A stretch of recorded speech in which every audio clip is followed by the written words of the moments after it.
이덕일 씨가 적은 조선왕 독살 사건에 보면 인조 이야기가 나옵니다. 청나라에 패하고 삼전도에서 치욕적인 굴욕적인 모습을 보인 뒤에 그의 아들 소현세자를 청나라 인질로 보내게 됩니다. 소현세자는 9년간 청나라와 조선과의 관계를 위해서 노력하다가 이제 자기 아버지 품으로 돌아오게 됩니다. 청나라에 가 있는 동안에 북경에 가서 천주교를 접하게 되고요. 또 명이 멸망하고 청이 세계 중심으로 들어오는 그 국제적인 정세의 변화에 대해서도 공부를 하고 돌아오게 됩니다. 그런데 인조가 청나라에서 혹시 자기를 폐하고 이 소현세자를 왕으로 세울까 하는 이런 염려 때문에 소현세자가 학질에 걸렸을 때 침을 맞아 죽게 되는데 이때 이것은 독살일 가능성이 많다라고 보기도 합니다. 그래서 소현세자의 아내도 죽게 되고 소현세자의 아들도 죽게 됩니다.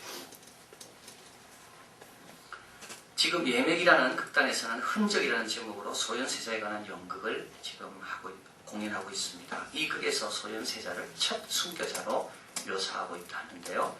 이는 천주교를 한국에 들여올려 하가 아버지의 미움을 받아서 죽었다. 이렇게 해석했기 때문이라는 겁니다. 저는 이 소현세자를 보면서 다윗을 생각하게 됩니다. 다윗도 얼마나 죽을 고비를 많이 남겼습니까? 얼마나 많은 시기를 받았습니까? 그러나 다윗은 갈수록 강해졌는데 만약에 다윗의 하나님이 소현세자의 하나님이었더라면 어떻게 됐을까? 소현세자가 하나님의 도움을 받고 약속을 받고 그래서 정말 아버지의 핍박과 시기 가운데서도 조선의 왕이 되었더라면 조선은 어떻게 되었을까? 우리는 지금 다윗의 지도력에 대해서 살펴보고 있습니다. 다윗이 하나님께 쓰임받은 이유는 세 가지였다 그랬습니다. 첫째 하나는 마음이 하나님 마음에 합했습니다. 종의 마음이지요. 하나님과 함께하는 것을 즐거워 하나님을 위하는 마음입니다. 두 번째로 다윗은 사람들을 하나님이 보낸 수많은 종류의 사람들을 제대로 잘 대했습니다. 관용하기도 하고 때로는 참기도 하고 때로는 하나님께 맡기기도 하고 원칙에 따라서 세 번째가 있는데 그게 이제 오늘 본문에 오늘 이제 나눌 말씀입니다. 시간입니다. 다윗은 다윗에게 주어진 역경의 시간, 도망자의 시간, 영광의 시간, 기다리는 시간, 왕이 된 그 다음의 시간, 이 모든 시간들을 다윗은 하나님의 종답게 보냈다는 겁니다. 우리에게도 다 있습니다. 마음 있고 만나는 사람들 있고 시간 있고. 그래서 오늘은 다윗이 시간을 어떻게 생각했는가? 어떤 시간에 대한 관념이 하나님이 기뻐하고 하나님을 잘 섬길 수 있는 시간관인가? 그것을 이제 오늘 우리가 말씀을 나누게 됩니다. 다윗은 시간에 대해서 이 시간의 주인은 하나님이라고 철저히 인정했습니다.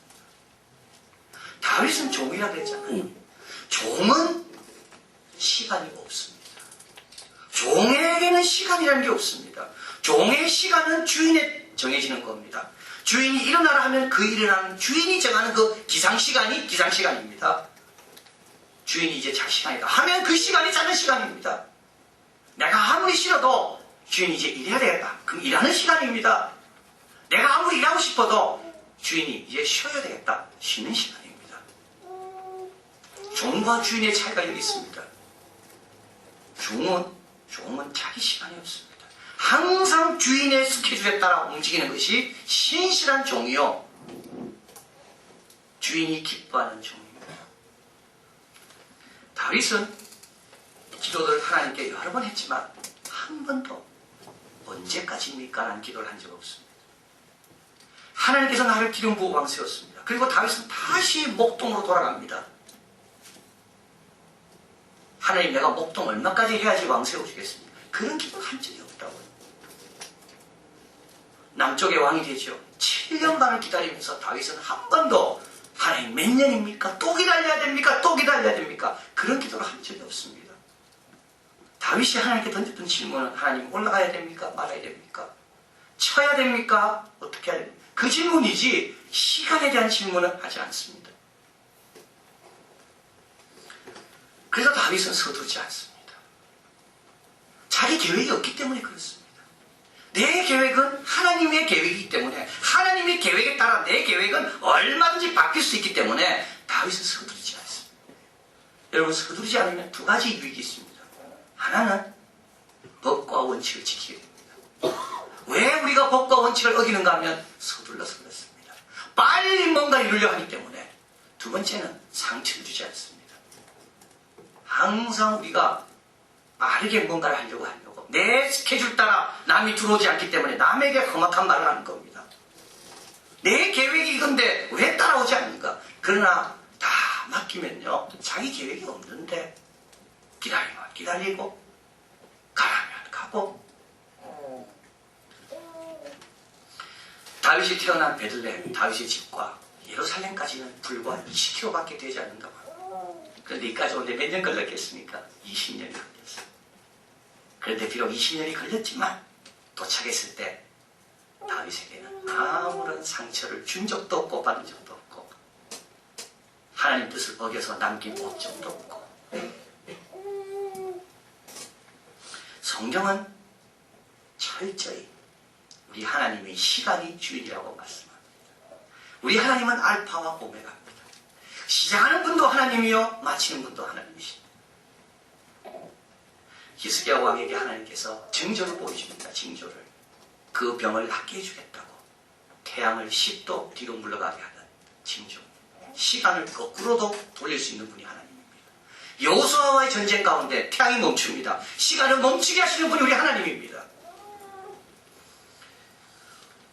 요셉처럼 형들에 의해서 애국으로 끌려가지고 다 낭비한 줄 알았는데 그 청년의 그 아까운 시절을 감옥에서 종살도 다 허비한 줄 알았는데 형리가 되면서 하나님께서 하나도 허비한 것이 없도록 과거를 다 새롭게 해주신 분이 하나님입니다.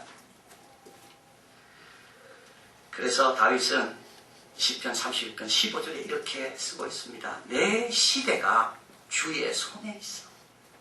여기에 시대는 시간입니다. 시간은 내 게 아닙니다. 주의 손에 있습니다. 우리 현대인들의 특징 중에 하나가 뭘까요? 우리는 조급합니다. 왜 조급합니까? 시간을 내가 조절할 수 있다고 생각하기 때문에 그렇습니다. 시간을 단축할 수 있다는 생각이 너무 많습니다. 시간은 내 것이라는 생각이 있습니다. 그래서 빨리 달려가면 시간 절약할 수 있고 빨리 출세하면 시간 절약할 수 있고 의료기술이 발달하면 시간을 연장시킬 수도 있고 그러면서 어느덧 내가 주인이 되어 있습니다. 우리 예수 믿는 사람도 똑같습니다.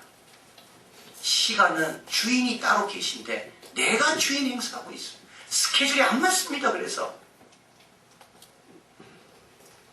야고보는 말씀하죠. 들으라 너희 중에 말하기를 오늘이나 내일이나 우리가 아무 도시에 가서 1년을 유하며 장사하며 일을 벌이라 하는 자들아 내일 일을 너희가 알지 못한도다. 너희 생명이 무엇이며 너희는 잠깐 보이다가 없어지는 안개니라.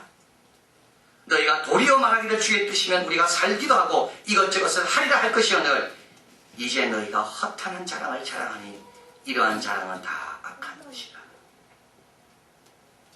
하나님의 뜻이면 하는 것, 하나님의 뜻이 아니면 못하는 것. 시간은 하나님 손에 있습니다. 자, 시간의 주인이 하나님이라고 할 때 또 우리에게 놀라운 깨달음을 줍니다. 그러면 우리 하나님은 선한 분이라 그랬는데 우리 하나님은 사랑이라 그랬는데 그러면 내가 경험하는 이 모든 현장에서 이 시간 가운데 경험하는 모든 것들은 다 뭡니까? 다 필요한 것이라는 것. 시간의 주인이 아버지시고 우리 아버지는 선한 분인데 나에게 역경을 주든 병을 주든 아픔을 주든 기다림을 주든 사랑의 아버지로 왔다면 틀림없이 좋은 것이라는 것. 찰스 윈덜 목사님은 다윗이 받은 훈련이 4가지였다고 말합니다. 첫째, 다윗은 고독의 훈련을 받았다. 양치면서 아무도 없는 밤, 아무도 없는 시간, 아무도 없는 장소에서 양과 함께 보내는 고독의 훈련. 두 번째로 다윗은 무명의 상태의 훈련을 받았다. 아무도 알아주지 않는. 세 번째는 단조로움의 훈련을 받았다. 비천하고 중요하지 않으며 반복되는 업무를 감당케 하는 훈련. 세 번째는 현실의 훈련인데 오늘 본문에 나오죠. 곰도 만나고 사자도 만나고. 그런데 여러분 이런 것들은 다 우리가 피하고 싶어하는 겁니다. 단조로움 피하고 싶어. 고독 피하고 싶어. 사자와 곰 안 나타났으면 좋겠습니다. 그런데 이런 것을 다 경험하니까 나중에 왕이 된 다음에 다 필요한 것들이 있다는 거.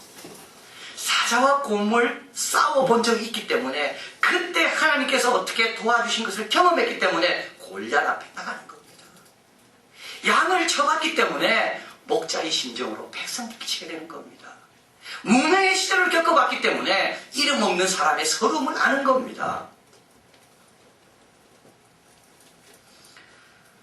오늘 본문에 보면 다윗이 골리앗 앞에 나가죠.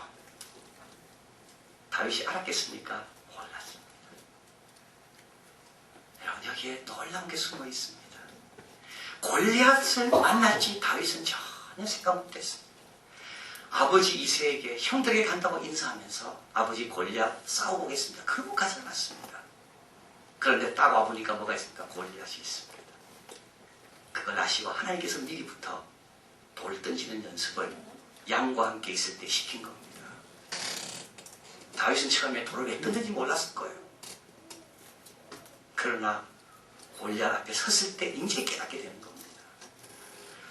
여러분, 여기 중요한 비밀이 있습니다. 그게 뭐냐면 우리는 앞으로 어떤 일이 전개될지 모릅니다.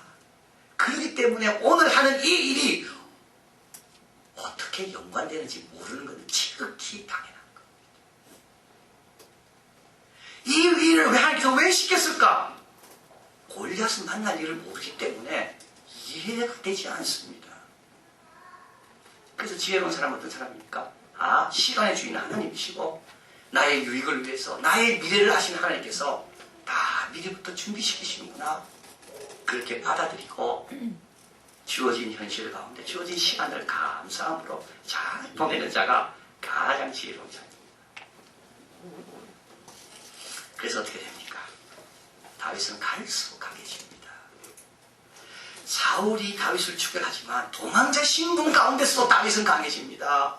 굴 가운데 거하지만 굴 가운데 거하면서 다윗은 강해집니다. 시간이 지나면 지날수록 점점점 사울과 다윗은 차이가 납니다. 찰스 콜슨이라는 분이 있습니다. 백악관에서 감옥까지 책을 적었는데요. 이 사람은 닉슨 대통령을 대통령 되게 하는데 결정적인 역할을 한 핵심 참모입니다.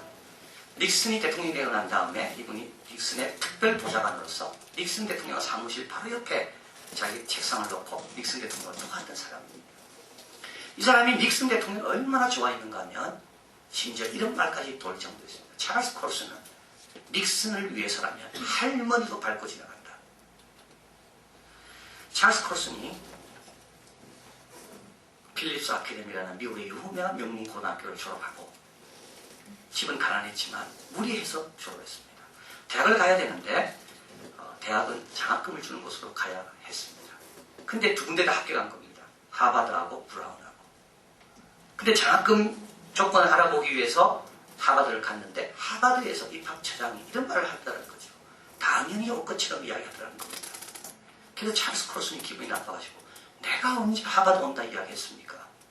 그리고 브라운을 갔다는 겁니다. 하버드 사람이 그렇게 생각하는 거죠. 야, 하버드 입학가 줬으면 당연히 올 거로 생각하는 겁니다.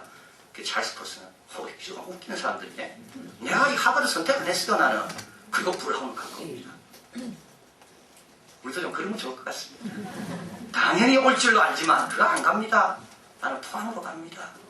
나는 부산으로 갑니다. 그리고 나서 대학을 졸업하고 해병대에 가고 그 다음에 변호사가 되어서 성공을 했습니다. 자기 개인 비행기도 있었습니다. 그러다 정치에 뛰어들어서 닉슨을 도와서 공화당이 대선에 성공하도록 도운 역할을 했습니다. 그런데 이 사람이 워터게이트 사건이 터지면서 공분에 처하게 되고 그때 예수님을 만나게 됩니다. 그리고 감옥에 들어가게 되거든요. 그래서 감옥 생활을 하게 됩니다. 그런데 감옥에서 사람들이 아무도 남의 일에 개입하지 말라 했지만 어려운 사람을 도와주고 같이 기도하고 예배드리다가 감옥이 은혜스러운 장소로 변화됩니다. 자기가 식당에서 기도할 때 자기 옆에 많은 사람이 와서 같이 기도하게 되고 감옥에서 성령 공부를 하는데 성령의 역사하면서 경험하게 되고 이렇게 은혜 가운데 잘 보내고 있다가 자기와 함께 워터게이트로 인하여 감옥에 간 4명 중에 3명은 다 석방되는데 자기만 남아있는 겁니다. 그리고 연락이 오기를 자기 아들이 아버지가 이렇게 어려운 걸 보고 너무 아들이 방황하다가 마약을 거래하다가 잡혀서 또 감옥에 왔다는 소식을 듣게 됩니다. 변호사 자격증도 박탈당하고 친구 3명은 다 나갔는데 자기는 아직까지 여기 들어와 있고, 그래서 그는 하나님께 이렇게 울부짖습니다. 하나님, 이 가운데서 찬미해야 됩니까? 그건 너무한 거 아닙니까? 그런데 그때 바로 그 순간입니다. 하나님께서 놀라운 깨달음을 주고 그는 이렇게 고백합니다. 전적으로 굴복한다는 것이 바로 이것이군요. 주님이 이것이 바로 그 모든 것이라는 것의 의미이군요. 모든 것을 버리라고 했는데 이 모든 것의 의미가 바로 이거군요. 그렇다면 당신께 감사합니다. 감옥에 남겨두신 것, 내 변호사 자격증 가져가신 것, 내 아들이 체포된 것 다 감사합니다. 사람을 통해 당신의 사랑을 보여주신 것, 당신이 하나님 되신 것, 나를 예수님과 동행하도록 은혜 주신 것 감사합니다. 이렇게 전적으로 굴복하고 얼마 있다가 그는 석방되게 되고요. 프리즌 펠로십이라는 교도소 선교를 만들어서 45,000명의 자원봉사자들과 함께 교도소 선교를 위해서 진행을 하고 있습니다. 바로 그 순간도 필요한 순간입니다. 다 석방되고 혼자 남아 외롭게 울부짖는 그 순간 하나님께서 필요해서 준 겁니다. 여러분, 재수라는 말은 없습니다. 운이란 말도 없습니다. 시간의 주인이 아버지인데 어떻게 재수가 없어서 하나님의 자녀에게 이런 일이 떨어지겠습니까? 바로 그 순간이 필요하기 때문에 그렇습니다. 로마서 11장 33절 36절 깊도다 하나님의 지혜에 지식에 부요하며 그의 판단은 측량치 못할 것이며 그의 길은 찾지 못할 것이로다. 누가 주의 마음을 알았느냐? 그의 모사가 되었느냐? 누가 주께 먼저 드려 갚으심을 받겠느냐? 만물이 주에게서 나오고 주로 말미암고 주에게로 돌아갑니다. 영광이 그에게 세세 있으리로다. 아멘. 이 깊은 하나님의 뜻을 우리가 어떻게 압니까? 한치 앞도 내다보는 우리가 이 일이 5년 뒤, 10년 뒤를 위한 하나님의 예비하심이라는 것을 우리가 어떻게 압니까? 시간이 아버지의 것이라고 고백할 때, 우리 아버지는 선한 분이라고 고백할 때 어떤 시간도 우리에게는 유익한 시간이요 복된 시간이다. 그것을 알게 됩니다. 다윗은 이렇게 모든 시간 가운데 정정강해집니다. 다윗은 종으로서 계속 하나님의 스케줄에 맞춥니다. 그러다가 오늘날 다윗이 시간에 대해서 또 하나 엄청난 것을 발견합니다. 그것이 사무엘하 7장 18절에 나옵니다. 성막에 들어가 주 앞에 꿇어앉습니다. 다윗이. 왜 꿇어앉습니까? 하나님께서 성전 짓지 말라 그랬습니다. 이 말을 듣는 순간 다윗은 성전에 들어가 꿇어앉습니다. 다윗에 대해서 유명한 책을 쓴 유진 피터슨은 이 구절을 가리켜서 다윗의 생애 가운데 가장 위대한 순간이었다고 말합니다. 다 할 수 있는데도 하지 않는 다윗. 그러나 저는 다르게 봅니다. 이 순간 가장 위대한 발견을 한 겁니다. 뭘 발견했습니까? 영원이라는 걸 발견한 겁니다. 하나님께서 다윗에게 성전을 짓지 마라 말씀하며 다음과 같이 말합니다. 13절 저는 내 이름을 위하여 집을 건축할 것이요 나는 그의 나라의 위를 영원히 경국케 하리라. 16절 내 집과 내 나라가 내 앞에 있어 영원히 보존되고 내 위가 영원히 경국하리라. 다윗은 자기 대에 다 이루어야 된다고 생각했습니다. 그런데 하나님이 다윗을 영원의 계획 속에 두고 계십니다. 다윗을 영원까지 하나님께서 돌보시고 책임지시겠다는 하나님의 그 엄청난 계획을 듣게 되는 겁니다. 그렇기 때문에 다윗은 다 안 이뤄도 감사합니다. 다 못 받아도 괜찮습니다. 영원 가운데 누릴 것이 있기 때문에요. 영혼을 우리에게 주실 분은 하나님밖에 없습니다. 하나님이 자녀에게 하나님이 영원하신 분이기 때문에 자녀에게 주시는 그 영원한 생명. 그래서 예수님께서 늘 하신 말씀이 그겁니다. 나를 믿고 나 보내신 이를 믿는 자는 영생을 얻었고 하나님이 세상을 이처럼 사랑하사 독생자를 주었으니 누구든지 저를 믿는 자마다 영원히 멸망치 않고 영생을 얻게 할 것입니다. 그래서 다윗은 놀라울 게 같습니다. 아, 시간이라는 게 영원한 것이구나. 나를 하나님께서 영원히 책임지시는구나. 죽고 나면 끝인 줄 알았는데 그게 아니라 영원이라는 것이 나에게 예비되어 있구나. 그래서 다윗은 18절에 이렇게 고백합니다. 주 여호와여, 나는 누구오며 내 집은 무엇이간데 나로 이에 이르게 하셨나이까. 어디에요? 영원히. 그래서 우리는 감사합니다. 영생을 갖고 있기 때문에. 이 땅에 못 이루고 못 얻어도 아버지 품에 가면 쇠하지 않는 영원한 상급이 기다리고 있기 때문에 이 땅에 짧게 살다 죽는다 할지라도 이것보다 더 놀라운 곳에서의 영생이 우리에게 있기 때문에 여기에 있는 과일들 참 좋은 것이지만 곧 썩게 되고 버려지게 됩니다. 그러나 우리는 하나님 나라의 상에 영원히 전시될 자들이다. 그래서 우리는 오늘부터 여러분의 스케줄을 하나님의 스케줄에 맞추시길 바랍니다. 하나님 그런 자를 통해 역사하십니다. 오늘부터 어떤 경험이든지 다 나중에 골리앗 만날 때 필요한 것이구나. 감사함으로 성실함으로 감당하십시오. 그리고 영원히 가할 것을 바라보며 알곡처럼 잘 익는 하나님 나라의 복된 하나님 나라의 상을 빛나게 하는 그런 열매가 내가 되어야 되겠다. 그럴 때 어떤 시간도 복된 시간이요. 다윗처럼 점점 강해지는 우리 모두가 되겠습니다.